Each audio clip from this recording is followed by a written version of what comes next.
നമസ്കാരം. ഞാൻ Moideen Shah, Indian union കോൺഗ്രസിൻ്റെ പ്രസിഡന്റ്. ബഹുമാനിയെ, നിങ്ങൾക്കെല്ലാവർക്കും എൻ്റെയും എൻ്റെ ഗ്രൂപ്പിൻ്റെയും അഭിനന്ദനങ്ങളും ആശംസിക്കുന്നു. ഈ പ്രവാചകനിൽ തുടങ്ങുമ്പോൾ ചിലർക്ക് തോന്നിയേക്കാം, ഇയാൾ എന്താണ് ഈ മതപരമായിട്ടുള്ള കാര്യവും അതും ഇസ്ലാമികമായിട്ടുള്ള വിഷയം. അതൊരു ശരി തന്നെയാണ്, ഞാനത് ഒഴിവാക്കാൻ ശ്രമിക്കാം. പക്ഷെ എന്നാലും ചില കാര്യങ്ങൾ പറയാൻ വേറെ ഉദാഹരണം കിട്ടുന്നില്ല. അതാണ് മുഹമ്മദ് ബിലാൽ എന്നൊരാൾ പ്രവാചക കാലത്തുണ്ടായിരുന്നു.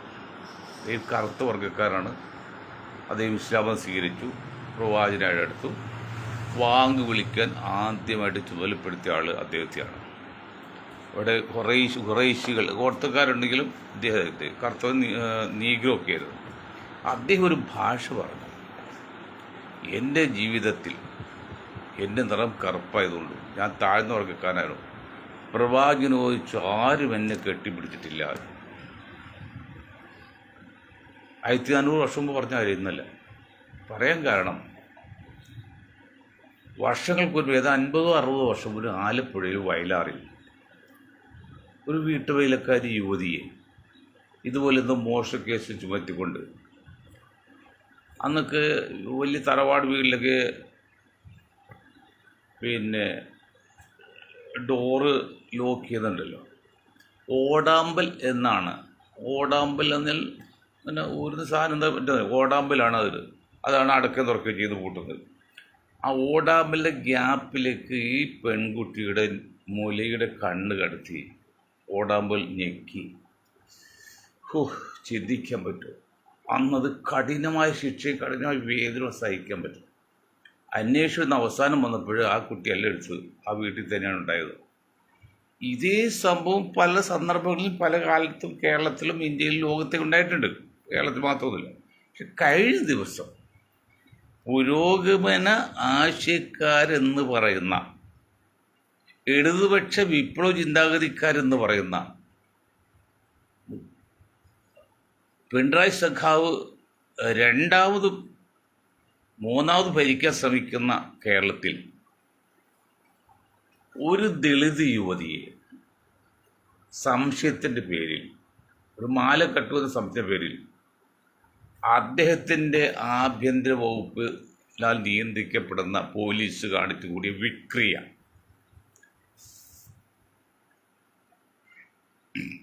വിക്രിയെക്കുറിച്ച് ഇന്നിപ്പോൾ ചില സഖാക്കളൊക്കെ പ്രതികരിക്കുന്നുണ്ട്, UDF കോൺഗ്രസ് നേതാക്കൾ പ്രതികരിക്കുന്നുണ്ട്. പക്ഷെ ഇവരൊക്കെ പ്രതികരിച്ചിട്ടെന്ത് കാര്യം? അങ്ങനെ ചെയ്തു കഴിഞ്ഞാൽ അവന് ശക്തമായ ശിക്ഷ കിട്ടുമെന്ന് ബോധ്യം ഉണ്ടായിരുന്നെങ്കിൽ ആ പോലീസ് അത് ചെയ്യുമോ? ഇത് എന്ത് ചെയ്താലും പാർട്ടി ഓഫീസിൽ കയറി ചെന്നാൽ മതി, CPM ഓഫീസിൽ കയറി ചെന്നാൽ മതി. അവിടെ ഒരു തെറ്റില്ല, കൂറ് പാർട്ടിയോട് മാത്രം മതി. അപ്പുറത്തേക്ക് മാറിയാൽ BJP ഓഫീസിൽ കയറി ചെന്നാൽ മതി, കൂറ് BJPയോട് മതി. ഏത് തെറ്റും പോരാ. അതാണല്ലോ അന്വേഷണ കമ്മീഷൻ 2-3 കോടിയൊക്കെ ചോദിക്കുന്നത്. ഞാൻ അഥവാ അങ്ങനെ ചെയ്തു കഴിഞ്ഞാൽ എൻ്റെ ജോലി പോകുന്നു മാത്രമല്ല, ഞാൻ ജീവിതകാലം മുഴുവൻ കഴി കണ്ടേണ്ടി വരും എന്നുള്ള ചിന്ത ഉണ്ടെങ്കിൽ ചെയ്യുമോ? ഇല്ല. എന്ത് തെറ്റ് ചെയ്തോ നിങ്ങൾ CPM ഓഫീസിൽ കയറി ചെന്നോ, ഒരു ക്ഷമ പറഞ്ഞിട്ട് പാർട്ടിയോട് കൂറ് കാണിച്ചാൽ മതി, നിങ്ങൾ രക്ഷപ്പെടുത്തു. അതേക്കാൾ അപ്പോഴാണ് BJP ഓഫീസ്. ഇത് കുറേ വർഷമായി. ഒന്ന് വഴിയിട്ട് 11 വർഷമായി, ഒന്നിപ്പോൾ 9 വർഷം കഴിഞ്ഞു. ബഹുമാന്യരെ, എന്താണ് ഇതിന് അടിസ്ഥാന വശം? സഖാക്കൾ ഏകപക്ഷീയമായിട്ട് ഭരിക്കുന്ന കൊച്ചി കേരളത്തിൽ പോലും മണ്ണിൻ്റെ ഉടമകളായ അല്ലെ മണ്ണിൻ്റെ മക്കൾക്ക് സ്വതന്ത്രമായി നടക്കാൻ പാടില്ലാത്തൊരു കാലം ഉണ്ടായി എന്ന് പറയുമ്പോൾ ഇപ്പോൾ സ്വതന്ത്രമായിട്ട് ജീവിക്കാൻ പറ്റാത്ത അവസ്ഥയാണെങ്കിൽ ആരാണ് ഉത്തരവാദി? ഇന്ന് നമ്മുടെ പോലീസ്, പിണറായി സഖാവ്, ഞാൻ കമ്മ്യൂണിസ്റ്റ് സഖാക്കൾ ചോദിക്കുകയാണ്, ഇന്ന് നമ്മുടെ കേരളത്തിലെ പോലീസ് എന്താണ് കാണിക്കുന്നത്? അത് സെൻട്രൽ ഇൻഡസ്ട്രിയൽ സെക്യൂരിറ്റി ഫോഴ്സ് പറയുമ്പോൾ കേന്ദ്ര ഗവൺമെൻറ്റാണ്. ഒരു യുവാവിനെ പാതിരാത്രി തല്ലിക്കൊന്നു. അതിന് അവർ വാട്സപ്പ് സന്ദേശം വെച്ചിരിക്കുകയാണ്, ഞങ്ങളുടെ സാറിന് അവനെ കൊല്ലേണ്ടി വന്നു, വാട്സപ്പിൽ കൂടി. അപ്പോൾ IAS ഉദ്യോഗസ്ഥന്മാർക്ക് സവർണ ഫാസിസത്തിന് ഒരു വാട്സപ്പ്, പിന്നോക്കൊരു വാട്സപ്പ്, ജയിൽ പുള്ളികൾക്ക് RSSകാർക്ക് വാട്സപ്പ്. എന്താണ് സഖാവേ നിങ്ങൾ ഭരണത്തിൽ പറയുന്നത്? നിങ്ങൾക്ക് എന്ത് പറ്റി? ആ ധീര ദേശാഭിമാനം, ധീര ചിന്താഗതിയൊക്കെ എവിടെ പോയി? പോലീസ് നിങ്ങൾ അംഗീകരിക്കുന്നില്ല. പോലീസ് നിർദ്ദേശം കൊടുത്ത് വേഗത്തിൽ കോണിൽ കൂടിയാണ്. അവർ പറഞ്ഞാൽ മാത്രമേ പോലീസ് കേൾക്കുള്ളൂ. ഇനി ഇതിൽ കൂടുതൽ എന്ത് തെളിവ് വേണം നിങ്ങൾക്ക്? അന്ന് AM രാജ പറഞ്ഞു കേരളത്തിലെ പോലീസ് സംഘപരിവാറിൻ്റെ ചെൽപ്പടി നിൽക്കുകയാണ്. ആനി രാജ അതിനുമ്പോൾ രാജയും പറഞ്ഞു, വേറെ പലരും പറഞ്ഞു, പല CPM ആൾക്കാരും പറഞ്ഞു കേരള പോലീസ് പിണറായി നീന്തല്ല എന്ന്. സത്യം അങ്ങനെയായിട്ട് പോയത് വർഷമായി, എത്ര നാളായി, എത്ര ഉദാഹരണങ്ങൾ. ഒരു കാര്യം പറയാം, കൊല്ലം ജില്ലയിലെ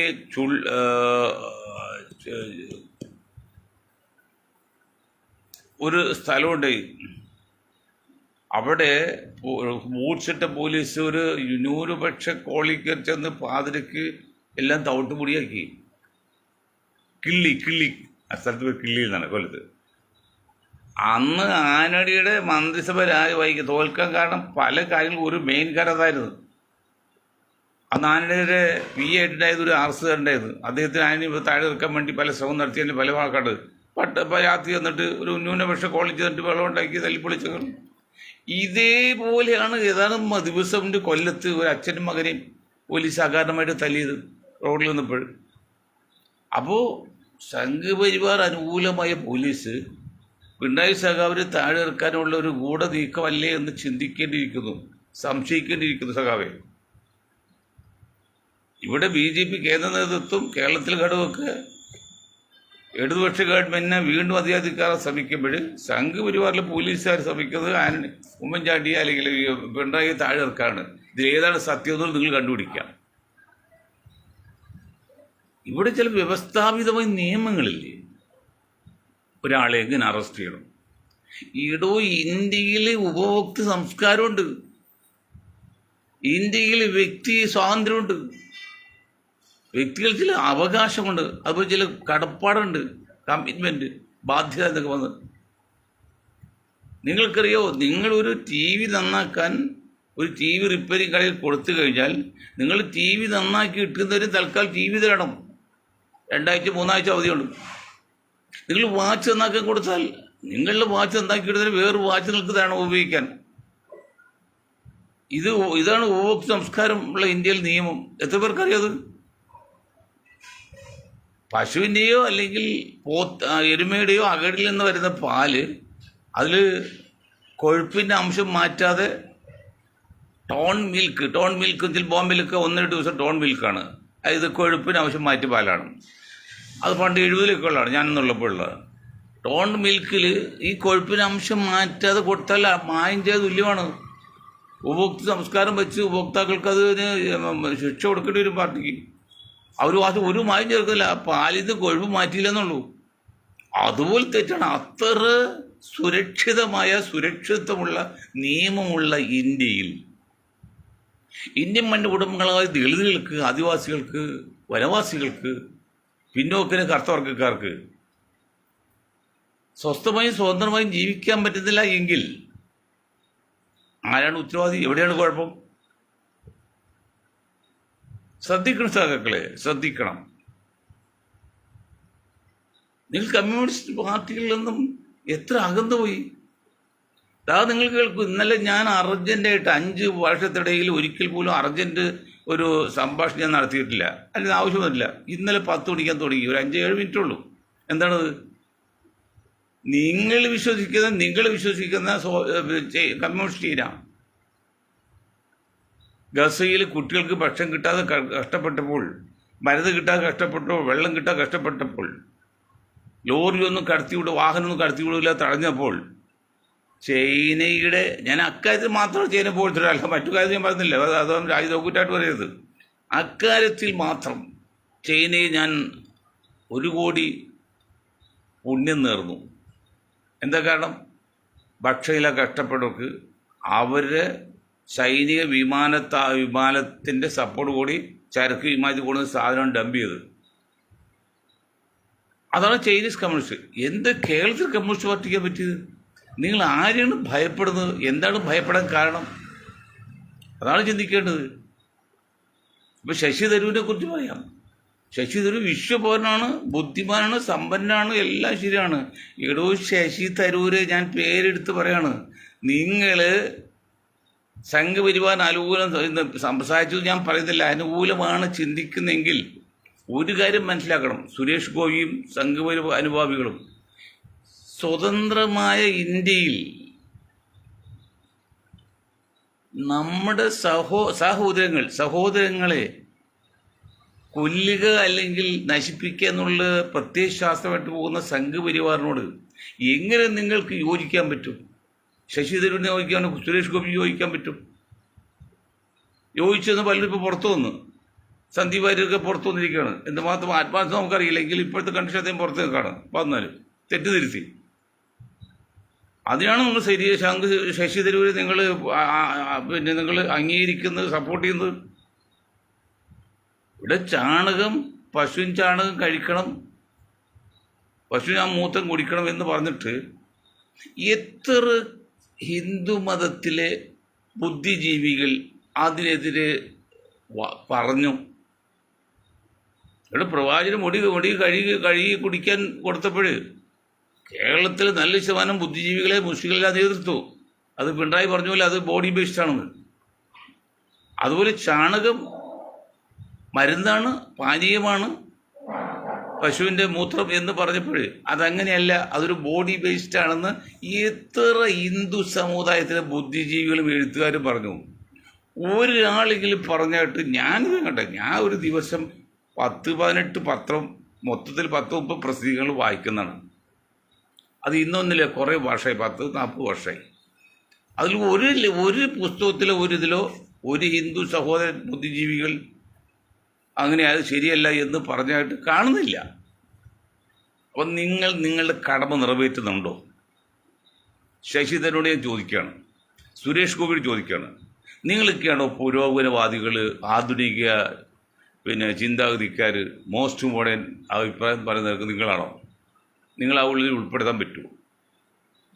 നമ്മുടെ സഹോദരങ്ങളെ, നമ്മുടെ നാട്ടിൽ ജനിച്ചു വളർന്ന സഹോദരങ്ങളെ വംശഹത്യയുടെ പേരിലും മറ്റു പലവരുടെ ന്യൂനപക്ഷത്തിൻ്റെ പേരിലേക്ക് തല്ലിക്കൊല്ലുക എന്ന് പറഞ്ഞാൽ ആ ഒരു സംസ്കാരം, ആ ഒരു കൾച്ചർ നമ്മൾ കൊട്ടിഘോഷിക്കുന്ന ആർഷഭാരത സംസ്കാരം യോജിച്ചാണോ? ഋഷിമാരുടെ സംസ്കാരമുള്ള ആർഷഭാരത യോജിച്ചാണോ? അല്ലെങ്കിൽ ഭാരത സംസ്കാരം യോജിച്ചാണോ? പിന്നെ എവിടുന്ന് വന്നു ഇത്? ഇതിൻ്റെ ഉത്ഭവം ബ്രിട്ടീഷ് സാമ്രാജ്യമാണ്. അത് സംഘപരിവാറിനെ അത് വിലക്കെടുത്തു അല്ലെങ്കിൽ കരുവാക്കി. അവരാണ് ഡിവൈഡ് ആൻഡ് റൂൾ എന്ന് തുടങ്ങിയത് ബ്രിട്ടീഷാണ്. ബ്രിട്ടീഷ് 10-100 വർഷമായിരുന്നില്ല പറഞ്ഞത്. സംഘപരിവാർ വന്നത് 100 വർഷം പോലും ആയിട്ടില്ല, 100 ആകെ പോകുന്നുള്ളൂ. അപ്പോൾ 200 വർഷം മുമ്പ് വന്ന ബ്രിട്ടീഷുകാരാണ് ഇന്ത്യയിൽ ഈ തട്ടിപ്പും ഈ വഞ്ചനയും ചതിയും ജനങ്ങളെ വേർതിരിച്ചും ഗ്രൂപ്പ് ഉണ്ടാക്കിയത്.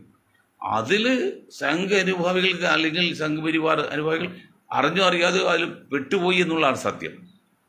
അവർക്ക് തിരുത്തേണ്ട അവസരമുണ്ട്. തെറ്റിയാത്ത മനുഷ്യല്ല, മനുഷ്യ സഹജമാണ് തെറ്റെന്നുള്ളത്. തെറ്റ് ചെയ്താൽ തെറ്റാണെന്ന് മനസ്സിലാക്കി കഴിഞ്ഞാൽ തിരുത്താൻ മേലെ ചെയ്യാതിരിക്കുക, അതാണ് മാനവധർമ്മം. ഞാൻ ഇന്നലെ പറഞ്ഞു, നമുക്കെതിരെ വരുന്ന കാര്യങ്ങളെ നമുക്ക് അനുകൂലമാക്കി മാറ്റിയെടുക്കുക, അതാണ് മാനവധർമ്മം എന്ന് പറഞ്ഞ പോലെ. തെറ്റ് ചെയ്തെന്ന് മനസ്സിലാക്കിയാൽ അത് തിരുത്താൻ മേലെ ചെയ്യാതിരിക്കുക, അതാണ് അതിന് പശ്ചാത്തലമാണ് പ്രായച്ചിത്തം പറയുന്ന പോലെ.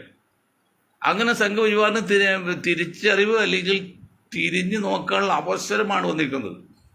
ഭാഗികമായിട്ടെങ്കിലും അവർ ഇന്ത്യയിലെ ഭരണത്തിൽ കയറി, ഏതാണ് നേടാവുന്നതൊക്കെ നേടി. ഇനി ഔദ്യോഗികമായിട്ട് ഹിന്ദു രാഷ്ട്രം പ്രഖ്യാപിക്കും, മാതൃവാക്കി എല്ലാം കഴിഞ്ഞിട്ടുണ്ട്. ഇനി നിങ്ങൾക്ക് ഒന്ന് തിരിഞ്ഞു നോക്കാം. ഏതാണ്ട് നമ്മൾ വിചാരിച്ച പോലെയൊക്കെ നടന്നു. അതിൽ കോൺഗ്രസ് സപ്പോർട്ട് ചെയ്യുന്നുണ്ട്, അല്ലെങ്കിൽ ഉള്ളുകൊണ്ട് സഹായിച്ചിട്ടുണ്ട്. കോൺഗ്രസ് ചില നേതാക്കൾ, കമ്മ്യൂണിസ്റ്റ് ചില നേതാക്കൾ സഹായിച്ചിട്ട് ഓക്കെ വന്നു. ഇനി നിങ്ങൾ വിചാരിച്ച പോലെയൊക്കെ നടന്നു. ഇന്ത്യ എല്ലാ നിലക്കും ആയിട്ടുണ്ട്. ഇനി ഒന്ന് തിരിഞ്ഞു നോക്കിയിട്ട് എല്ലാവരും ഒരുപോലെ സ്നേഹിക്കുക, എന്നിട്ട് ഭരണം നിലനിർത്തുക എന്ന് ചിന്തിച്ചുകൂടെ എന്ന് ചോദിച്ചാൽ കുറ്റം പറയാൻ പറ്റുമോ? കുറ്റം പറയാൻ പറ്റില്ല. ചെയ്യാതെ അത് ചെയ്യണം, അങ്ങനെ ചെയ്യണം. അതിന് മേൽനോട്ട് കൊടുക്കേണ്ടത് ഈ ശശി തരൂരാണ്. കാരണം അദ്ദേഹം ദീർഘവീക്ഷണമുള്ള ബുദ്ധിജീവിയാണ്, എല്ലാ നിലക്കും ഒരു വിശ്വപൗരനാണ്. ആ വിശ്വപൗരനും മോഡിയെ തമ്മിൽ ഈ സംഘപരിവാറുള്ള അടുപ്പം അല്ലെങ്കിൽ ഒരു ബന്ധം, അദ്ദേഹം സംഘപരിവാറെന്ന് ഞാൻ പറഞ്ഞില്ല, ആ ബന്ധം വെച്ച് അതായത് മിസ്റ്റർ എം എന്ന് പറയുന്ന സന്യാസി, മുഹമ്മദ് എന്ന സന്യാസി ഹിന്ദുമതം സ്വീകരിച്ചു, സന്യാസിയായിട്ട് പിണറായി സഖാവായിട്ട് ധാരണയെത്തി. അതിനുശേഷം സഖാക്കളും RSS തമ്മിലുള്ള കൊലപാതകം കുറഞ്ഞതുപോലെ എന്തുകൊണ്ട് ശശി തരൂരിന് ഈ മോഡിയോടും സംഘപരിവാറിനും പറഞ്ഞുകൂടാ? ഏതായാലും നിങ്ങൾ വിചാരിച്ച പോലെയൊക്കെ നടന്നു. ഹിന്ദു രാഷ്ട്രമായിട്ട് ഔദ്യോഗികമായി പ്രഖ്യാപിച്ചത് മാത്രമേ ഉള്ളൂ, ബാക്കിയെല്ലാം വിചാരിച്ച പോലെ ആയിട്ട്. ഇനി നമുക്ക് തിരിഞ്ഞു ചിന്തിച്ചൂടെ? എല്ലാവരും ഒരുപോലെ കണ്ടുകൂടെയെന്ന് ഒന്ന് ചിന്തിച്ച് അല്ലെങ്കിൽ മേൽനോട്ട് കൊടുക്കുക അല്ലെങ്കിൽ മുൻകൈ എടുക്കുക എന്ന കാര്യം എന്താ തെറ്റ്? അങ്ങനെ ചെയ്താൽ ശശി തരൂരായിരിക്കും ഇന്ത്യയിലെ അടുത്ത തലമുറ കാണുന്നത് ഏറ്റവും വലിയ മനുഷ്യൻ, മഹാൻ. ഗാന്ധിക്ക് ശേഷം ഒരു മഹാനുണ്ടെന്ന് പറഞ്ഞാൽ അത് ശശി തരൂരായി പറയും. എങ്ങനെ പറയും?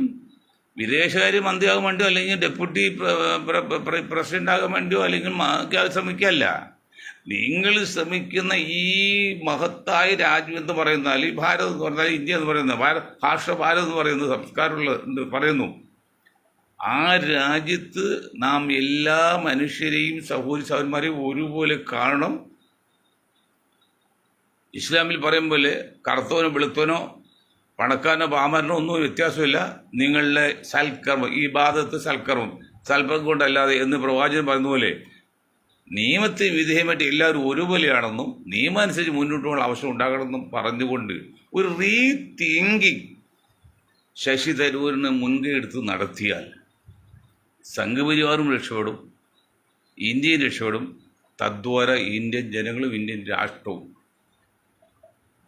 രക്ഷപ്പെടും, ലോകത്ത് ഒന്നാം സ്ഥാനത്ത് വരും. അതിന് തയ്യാറാകാനുള്ള ചിന്ത ശശി തരൂരിനുണ്ടോ എന്നുള്ളതാണ് നമ്മൾ ചിന്തിക്കേണ്ടത്. അവിടെ ശശി തരൂരിൻ്റെ ജീവിതം പൂർണ്ണമാകുന്നത് അല്ല കേവലം നാലിന കോൺഗ്രസോ അല്ലെങ്കിൽ കോൺഗ്രസിൽ നിന്നൊരു വർക്കിംഗ് കമ്മിറ്റി മെമ്പറായിട്ടോ അല്ലെങ്കിൽ ഭരണം കിട്ടിയ മന്ത്രിയായിട്ടോ അതൊന്നുമല്ല. അതൊക്കെ ആർക്കും ചെയ്യാവുന്ന കാര്യമുള്ളൂ. അതൊക്കെ അങ്ങോട്ട് തീരുകയും ചെയ്യും. പക്ഷേ മിസ്റ്റർ എം എന്ന് ചെയ്തതുപോലെ, എം എന്ന് മുഹമ്മദ്, ചെറിയ പരിചയമുണ്ട്, വർക്കലക്കാരാണ് കേട്ടോ, ട്രിവാൻഡ്രം ജില്ലയിലൊക്കെ. അദ്ദേഹം ഹിമാലയത്തിൽ പോയി കുറേ വർഷം താമസിക്കരുത്. ഇപ്പോൾ സംഘപരിവാറിന് അതിൻ്റെ വിധേയമായിക്കൊണ്ട് നിൽക്കുകയാണ്. ആകട്ടെ, അദ്ദേഹത്തിൻ്റെ ചർച്ച പിണറായി സഖാവ് അടിച്ചിട്ട് മുറി ചർച്ച ചെയ്ത് ധ്യാനം എത്തി, ഇപ്പോൾ പ്രശ്നമായി, പക്ഷെ തീർന്നു. അതുപോലെ ലൈക്ക് ദിസ് ശശി തരൂർ സംഘപരിവാറായിട്ട് സംസാരിച്ച് ഇന്ത്യയിലെ എല്ലാ ജനങ്ങളും ഇപ്പോൾ ന്യൂനപക്ഷ എതിർക്കുന്ന സ്വഭാവം, അങ്ങനെ അകാരണമായിട്ട് തല്ലിക്കുന്ന സ്വഭാവമൊക്കെ നിർത്തി അണികൾക്ക് വേണ്ടത്ര നിർദ്ദേശം കൊടുത്ത് നമുക്ക് ബലാബലം പിടിക്കുക, എന്നിട്ട് കൂടുതൽ വോട്ട് കിട്ടാടി ഭരിക്കട്ടെ. അതാണ് പ്രത്യേക ശ്രദ്ധിക്കേണ്ടത്. ആ ഒരു കാര്യമാണ്. മറ്റൊരു കാര്യം, കോൺഗ്രസിനോട് പറയുമ്പോൾ, UDF പറയുമ്പോൾ, ലീഗിനോട് പറയുമ്പോൾ എനിക്ക് വീണ്ടും പറയാനുള്ള കാര്യം, മുസ്ലിം ലീഗിനോട് പറയാനുള്ള കാര്യം, നിങ്ങളെ പേര് മാറ്റി ദേശീയധാരയിൽ എത്തി കുഞ്ഞാക്കായി മുഖച്ചായ്ക്ക് മാറി വയസ്സായി വൃദ്ധനായിപ്പോ. എന്നെപ്പോലെ തന്നെ നിങ്ങൾ അങ്ങേയും വൃദ്ധനായിട്ടുണ്ട്. ഇനി എത്ര കാലം ഉണ്ടാവും ഞാനും നിങ്ങളൊക്കെ? നിങ്ങളെ മുസ്ലിം എന്ന പേര് മാറ്റി ദേശീയ കാഴ്ചപ്പാടുണ്ടെങ്കിൽ മുന്നോട്ട് പോകും. അത് കോൺഗ്രസ് സപ്പോർട്ട് ചെയ്ത് കോൺഗ്രസ് പറഞ്ഞ് മനസ്സിലാക്കുക, അല്ലെങ്കിൽ അപകടത്തിലൊക്കെ പോകുന്നത്. പ്രസ്ഥാനം ഇല്ലാതെ വരും. ഞങ്ങൾ 77ാമത്തെ വർഷമാണ് ഇന്ത്യൻ യൂണിയൻ മുസ്ലിം ലീഗ് ഉപയോഗിച്ചിട്ട്. ഈ 75 വർഷം കൊണ്ട് ഇന്ത്യയിൽ എന്ത് നേടി, അവർ നിലപാടെന്ത്, ഒന്ന് സ്ട്രാറ്റജി. മിനിയാന്ന് ഞാൻ പറഞ്ഞില്ല, ഭൂപരിഷ്കരണ നിയമം വന്നതിന് ശേഷം അതിൻ്റെ വിലയിരുത്താൻ പറഞ്ഞ് സഖാക്കളോട് പറഞ്ഞ പോലെ മുസ്ലിം ലീഗ് നിങ്ങളൊന്ന് വിലയിരുത്ത്. 77 വർഷമായിട്ട് ഇന്ത്യൻ യൂണിയൻ മുസ്ലിം ലീഗ് കേരളത്തിന് നിലപാടെന്ന് അല്ലെങ്കിൽ വളർച്ചയെന്ന് തളർച്ചയെന്ന് പഠിക്കുക. ഒരു വിദഗ്ധ കമ്മിറ്റി വയ്ക്കും, 3-5 കമ്മിറ്റി വയ്ക്കുക, ബുദ്ധിജീവികൾ വെച്ച് അവർ പഠിക്കട്ടെ, എടുത്ത് തീരുമാനം എടുക്കുക. അതിൽ കോൺഗ്രസ് ബൂത്ത് കമ്മിറ്റി സജ്ജമാക്കണം, ബൂത്ത് കമ്മിറ്റി വിജയിപ്പിക്കുക, വോട്ടേഴ്സിൽ പേര് ചേർക്കുക, മുന്നോട്ട് പോവുക. ഞാനന്ന് പറഞ്ഞു, ഈ കള്ളന്മാർക്ക് പോലും ചില മേഖലയുണ്ട്. ഇപ്പോൾ ഒരു മേഖലക്കൊക്കെ 3 കള്ളന് അടുത്ത ആ മേഖലയിൽ വേറെ ആൾ വരില്ല. അത്ര യൂണിയനുള്ള അല്ലെങ്കിൽ സഹകരണ മനോഭാവമുള്ള മനുഷ്യ താമസം ഈ ലോകത്ത് അല്ലെങ്കിൽ ഈ കേരളത്തിൽ നിങ്ങൾക്ക് ആർക്കെങ്കിലും ഒരാൾക്ക് മുഖ്യമന്ത്രി ആവുന്നുണ്ടെങ്കിൽ നിങ്ങൾ 5 പേരോ അല്ലെങ്കിൽ 7 പേര് തീരുമാനിക്കുന്ന ഞാൻ പറഞ്ഞില്ലേ, നിങ്ങൾ 7 പേര് തീരുമാനിച്ചിട്ട് ഒരു ധാരണത്ത് നിങ്ങൾക്ക് ആര് മുഖ്യമന്ത്രി ആവണം. എന്നിട്ട് ആളുടെ നേതൃത്വത്തിൽ ഇലക്ഷൻ നേരിട്ട് ഇലക്ഷൻ ജയിച്ച് മുഖ്യമന്ത്രി ആകുന്നേ. അതിൽ മുസ്ലിം സ്ഥാനാർത്ഥി വരുന്നില്ല. ഞാൻ പറഞ്ഞല്ലോ 40-30 ആകെ വോട്ട് ചെയ്ത് 100 വോട്ട് ചെയ്യുമ്പോൾ 38 വോട്ട് ചെയ്യുന്നത് മുസ്ലിങ്ങളാണ് കേരളത്തിൽ. 100 വോട്ട് ചെയ്യുമ്പോൾ ഒരു നായരുള്ളൂ, 100 വോട്ട് ചെയ്യുമ്പോൾ ഒരു ചോനുള്ളൂ, 100 വോട്ട് ചെയ്യുമ്പോൾ 5 വോട്ടാണ് ഇന്നത്തെ കണ്ടീഷനിൽ ക്രിസ്ത്യൻ സമുദായത്തിന് UDF കിട്ടുന്നത്. അതൊക്കെ അറിയാം. എന്നിട്ട് പോലും ഔദാര്യമായിട്ട് കണക്കാക്കണം. അവകാശമല്ല നിങ്ങൾക്ക് മുഖ്യമന്ത്രി സ്ഥാനം.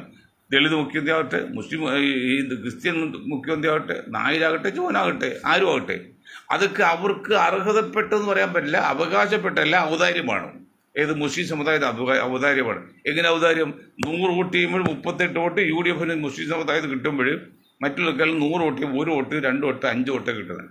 ഇത് കണക്കുകൾ ഉദ്ദേശിച്ചാണ്. അതെല്ലാം ശരിയെങ്കിൽ നിങ്ങൾ ഒരാൾ മുഖ്യമന്ത്രിയാകുക. അത് നിങ്ങൾ 7 പേര് ഇരുന്ന് നിങ്ങൾ ധാരണയെത്ത് നിങ്ങൾ നശിപ്പിച്ച് കളയല്ലേ, കരിക്കാട്ടി കളയല്ലേ. ഈ 7 പേര് മുഖ്യമന്ത്രിക്ക് അർഹതയാണ്, യോഗ്യത ഉണ്ട്, കുഴപ്പമില്ല.